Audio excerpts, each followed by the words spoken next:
কেৱল আমাৰ তেখেতৰটো অলপ বেছি আছে।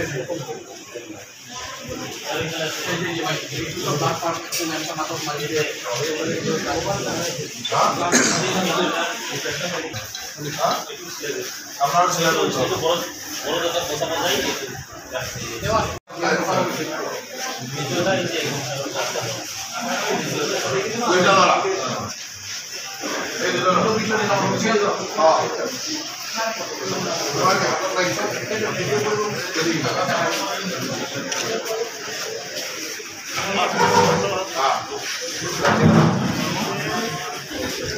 ঘটনাটো আমাৰ জাতিটোৰ বাবে দুৰ্ভাগ্যজনক। কাৰণ সৰু ঘটনা বা যি মাটি বাৰী সংক্ৰান্তীয় যি কথাই নহওক কিয় এনেধৰণে দলবদ্ধভাৱে আক্ৰমণ কৰাটো সঁচাকৈ বৰ নিন্দনীয়। আৰু এটা কথা স্পষ্ট যে ক'ৰবাত এই বাংলাদেশী মূলৰ মানুহখিনিয়ে ক'ৰবাত নহয় ক'ৰবাত কিবা এটা উৎসাহ পাইছে যেন লাগিছে। আৰু নিশ্চয়কৈ আমি এটা সন্দেহ কৰিছোঁ যে ধুবুৰীৰ বিজয়ে হয়তো ৰকিবুল হুছেইনৰ বিজয়ে হয়তো এইসকল মানুহক অলপ উৎসাহিত কৰিছে। কিন্তু তেওঁলোকে জনা উচিত যে এতিয়াও হিমন্ত বিশ্ব শৰ্মা ডাঙৰীয়াৰ চৰকাৰ চলি আছে, ভাৰতবৰ্ষত মোদী ডাঙৰীয়াৰ চৰকাৰ চলি আছে। গতিকে খিলঞ্জীয়া লোকক সুৰক্ষা দিয়াৰ দায়িত্ব আমাৰ। আৰু খিলঞ্জীয়া লোকৰ ওপৰত কোনোবাই আঙুলি টোৱাব, হাত দাঙিব, আমি কঠোৰ হাতেৰে দমন কৰিম। তাত কোনো কম্প্ৰমাইজ হ'ব নোৱাৰে। আজি সেইকাৰণে মই নিজে আহিছোঁ, মুখ্যমন্ত্ৰী ডাঙৰীয়াৰ নিৰ্দেশত মই ইয়ালৈ আহিছোঁ। আৰু খিলঞ্জীয়া লোকসকলক এই ধৰণে যি দলবদ্ধভাৱে আক্ৰমণ কৰিছে সেইসকল লোকৰ কিছুসংখ্যক আজি আটক কৰা হৈছে। আৰু যোন ভিডিঅ' বা ইত্যাদি যিখিনি আমাৰ সাক্ষী ওলায় যে বা যিখিনি লিষ্টত ওলায়, এজনো বাচি যাব নোৱাৰে। সকলোকে আমি আৰক্ষীক নিৰ্দেশ দিছোঁ যে এজনো বাচি নোযোৱাকৈ যাতে সকলোকে আটক কৰে আৰু আইনগতভাৱে ব্যৱস্থা লোৱা হ'ব।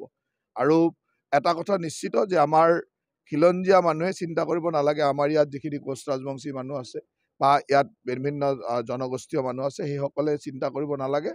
সকলো সুৰক্ষা দিয়াৰ দায়িত্ব আমাৰ চৰকাৰৰ আছে। চাওক, প্ৰবচনা মানে কি হয়, কেতিয়াবা এই নিৰ্বাচনবিলাকত যেতিয়া দেখিব যে 10 লাখ বাংলাদেশী মূলৰ মানুহে এজন মানুহক জিকাই দিয়ে একেবাৰে ওচৰতে, তেতিয়া মানুহে অলপ উৎসাহিত হয়। আৰু সেইসকল মানুহে হয়তো উচতনি দিছে, যাৰ কাৰণে এনেকৈ খেদি অহাৰ সাহসটো পাইছে। সাধাৰণতে খেদি অহাৰ সাহস হ'ব নালাগে, কিন্তু তেওঁলোকে বুজা উচিত যে এইখন অসম। এই অসমত এনেকুৱা বাংলাদেশী মূলৰ মানুহে আমাৰ খিলঞ্জীয়া মানুহক খেদি আহি মাৰিব, ইয়াক আমি সহ্য নকৰোঁ আৰু ইয়াক কঠোৰ হাতেৰে দমন কৰিম। এইটো হ'ল মেডিকেল কলেজ। যেতিয়া হয় মেডিকেল কলেজলৈ কিছু কিছু ডিপাৰ্টমেণ্ট যাব, এইটো সকলো চিভিল হস্পিটেল হোৱা জেগাত এনেকুৱা ধৰণৰ কিছু পৰিৱেশ হয়। কিন্তু যেতিয়া ৰাইজে দেখা পায় তেতিয়া নিজে নিজে ঠিক হৈ যায়। ৰাইজে যেতিয়া দেখিব ইয়াতেও ট্ৰিটমেণ্ট চলিছে, মেডিকেলতো বেটাৰ ট্ৰিটমেণ্ট চলিছে, তেতিয়া নিজে নিজে ঠিক হয়। আৰু কিছুমান মানুহে এই কথাবিলাকক লৈ অলপ বিভিন্ন ধৰণে ৰাজনীতি কৰিব বিচাৰে, কিন্তু এইটো ৰাজনীতিৰ কথা নহয়। ইয়াত হ'ল কোকৰাঝাৰত এখন মেডিকেল কলেজ হৈছে, সেইটোত সকলোৱে আনন্দ কৰিব লাগে। কোকৰাঝাৰৰ মেডিকেল কলেজ এখন হৈছে, চিভিলো চলিব লাগিব, চিভিলতো চিকিৎসা চলিব, মেডিকেল কলেজতো চলিব। কিন্তু কেতিয়াবা কি হয়, চিভিলৰ কিছুমান ডিপাৰ্টমেণ্ট যেতিয়া মেডিকেল কলেজলৈকে যায়, এনেকুৱা ধৰণৰ সৰু সৰু কথা কিছুমান থাকে। কেইদিনমান পিছত যেতিয়া ৰাইজে বুজি উঠিব তেতিয়া নিজে নিজে ঠিক হৈ যাব। চাওক, অসমতো ডক্টৰে নাই, অসমতো ডক্টৰে প্ৰডাকশ্যন কৰিব পৰা নাই। স্বাধীনতাৰ 70 বছৰত 3খন মেডিকেল কলেজেৰে চলিছিল। এতিয়াতো অসমত প্ৰতিটো ডিষ্ট্ৰিক্টতে এখন এখন মেডিকেল কলেজ। গতিকে একেদিনাই অসমখন চেঞ্জ হৈ নাযাব। যিসকলে চেঞ্জৰ কথা কয় তেওঁলোকে দায়িত্বত আছিল, তেওঁলোকেতো চেঞ্জ কৰিব নোৱাৰিলে। এতিয়া আমি চেঞ্জ কৰিছোঁ, এখন এখনকৈ মেডিকেল কলেজ বনাই গৈ আছোঁ, 24খন মেডিকেল কলেজ হ'ব। এইটো তেতিয়াই ডক্টৰ ওলাব, তেতিয়াই ষ্টাফ ওলাব। মানে কণীটো আগত নে মুৰ্গীটো আগত এইটো ভাবি লাভ নাই, কণী মুৰ্গী একেলগে হ'ব লাগিব।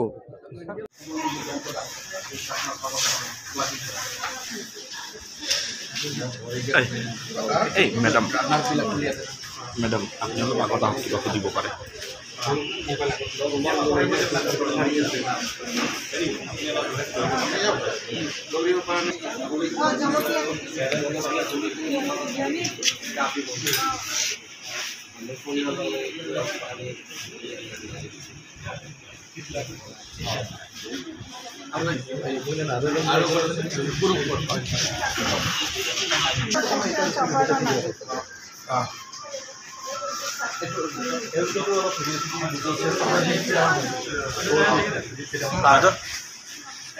আমাৰ বেলেগ কৈছে